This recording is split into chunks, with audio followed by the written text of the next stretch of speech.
আগুনে পুড়ে ছাই হয়, আবার আগুন থেকেই জন্ম নেয় ফিনিক্স পাখি। ঠিক তেমনি ফিরে এলেন আয়াতুল্লাহ আলী খামেনি। মৃত্যুর গুজব, হুমকি আর নিঃশব্দ ষড়যন্ত্রের ভেতর যখন ইরান কাঁপছিল, তখন বীরের মতো ফিরে এলেন ইরানের সর্বোচ্চ নেতা আয়াতুল্লাহ আলী খামেনি।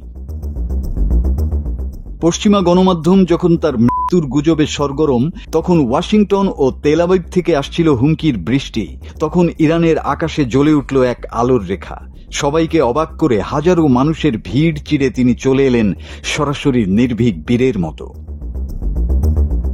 কালো পোশাকে শোকাহত ইমাম খামেনি হাসাইনিয়া যখন কেঁপে উঠছিল হায় হোসেন হায় আব্বাস ধ্বনিতে, ঠিক তখনই প্রবেশ করলেন সেই মানুষটি যাকে ইরানের হৃদয় ডাকে নেতা, যিনি আধ্যাত্মিক অভিভাবক এবং একই সাথে দেশের প্রতিরোধের শক্তিমান সেনাপতি। মুহূর্তেই নিস্তব্ধতা ভেঙে গর্জে উঠল জনতার কণ্ঠে খামেনি আর খামেনি।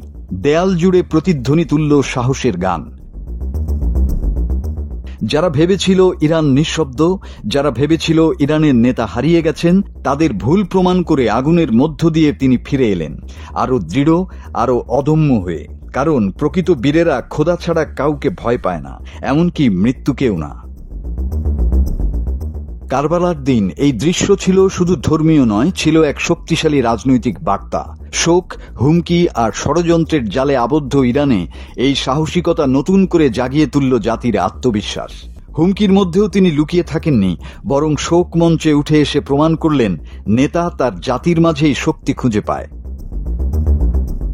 ইসরায়েলের বিরুদ্ধে 12 দিনের যুদ্ধে খামেনির কৌশলী নেতৃত্ব আমেরিকাও তাদের মিত্রকে হতবাক করেছে। তার নেতৃত্বে ইরান শুধু প্রতিরোধ করেনি, বিশ্বকে দেখিয়ে দিয়েছে ঝড়ের ভেতর দাঁড়িয়ে থেকেও আগুনে ঝাঁপ দেয়া যায়। মাসুদ হাসান, বাংলা টিভি।